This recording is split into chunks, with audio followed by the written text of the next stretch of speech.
Hello दोस्तों, स्वागत है आपका एक नई कहानी के साथ। सास बहू की सीक्रेट क्लासेस। सिया एक अति मध्यम वर्गीय परिवार से है। सिया की माँ एक सरकारी स्कूल में अध्यापिका की नौकरी करती है। उनके पति अब इस दुनिया में नहीं है। बहुत जदोजहद के साथ उन्होंने अपने दोनों बच्चों का लालन पालन किया और बेहतर संस्कार देने की कोशिश करी।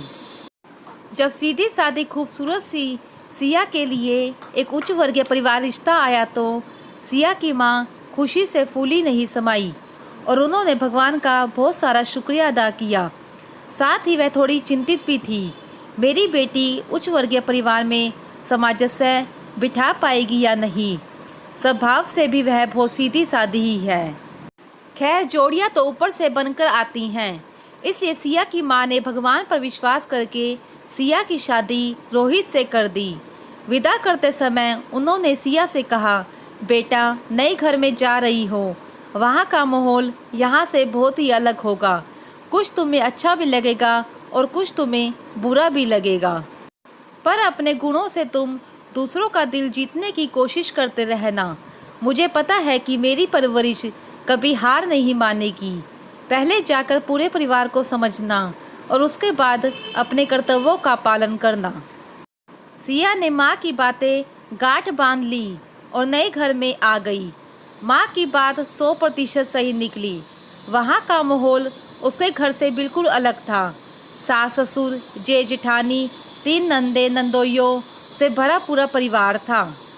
कोमल सी सिया को इतने सारे लोगों के साथ रहने का अनुभव नहीं था और ना ही सारा काम करने का अनुभव था।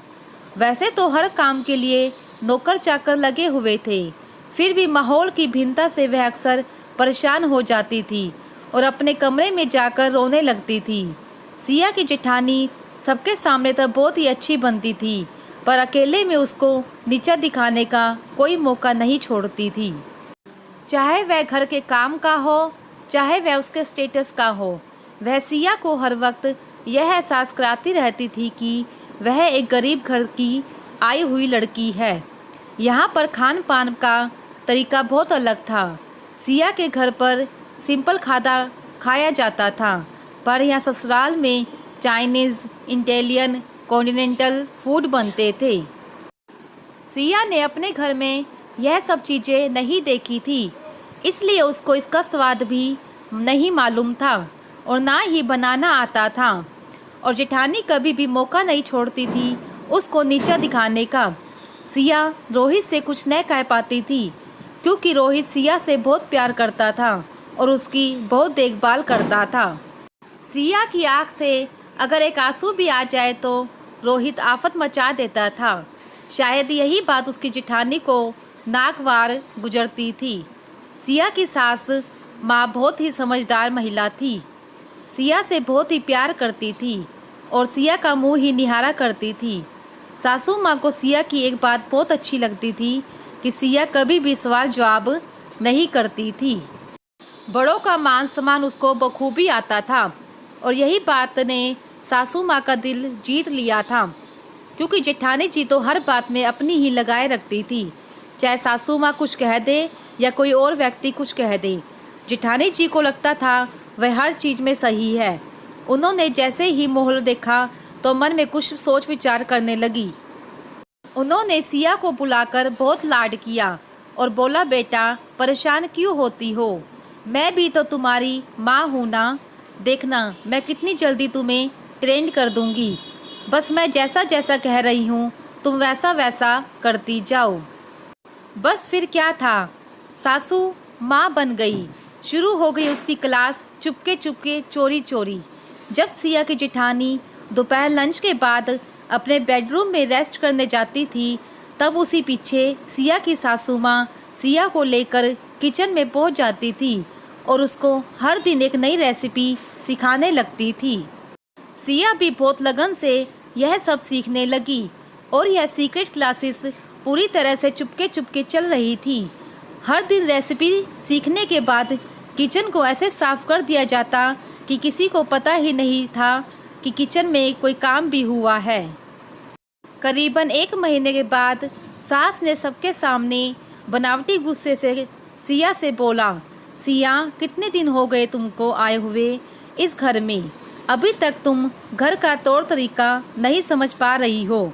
चलो आज ही लंच बनाने की ड्यूटी तुम्हारी। जी माँ, मैं कोशिश करती हूँ कि आप सबकी पसंद का लंच बनाने की। सर झुकाकर सिया किचन में चली गई और जेठानी जी घमंड भरी मुस्कान लिए पीछे पीछे किचन में पहुंची और बोली, सिया किसी मदद की जरूरत हो तो अभी बोल दो, बाद में यह ना हो टेबल पर सब मुंह बनाते हुए खाना छोड़कर उठ जाएं। सिया ने कहा, नहीं दीदी, मैं कोशिश करती हूँ। तो ठीक है, आज तुम चाइनीज़ बना लो लंच में, कहते हुए मन मन मुस्कुराते अपने कमरे में चली गई। लास्ट टाइम में टेबल पर सब इकट्ठा थे। सिया की जेठानी तो इंतज़ार कर रही थी कब लंच आए और उन्हें सिया पर हंसने का एक और मौका मिले। पर यह क्या, आज सिया ने सर्वेंट के साथ मिलकर टेबल अरेंजमेंट बहुत अच्छे से किया था। सभी तारीफ से देख रहे थे। अब बारी आई लंच की तो पूरा प्रॉपर तरीके से सिया ने लंच लगाया। सबसे पहले सूप सर्व किया और उसके साथ हनी चिली पोटैटो और बाद में फ्राइड राइस, चिली पनीर और मंचूरियन। सब बहुत ही स्वाद बना था और सब चटकारे लेकर खा रहे थे। सिया की जेठानी का मुंह खुला का खुला रह गया। जेठानी जी के दिमाग में अभी भी खलबली मची थी कि यह सब सिया ने बनाया है या बाहर से ऑर्डर किया है। उन्होंने सिया से पूछा, वाकई यह सब तुमने बनाया है? सिया ने सिर झुका लिया।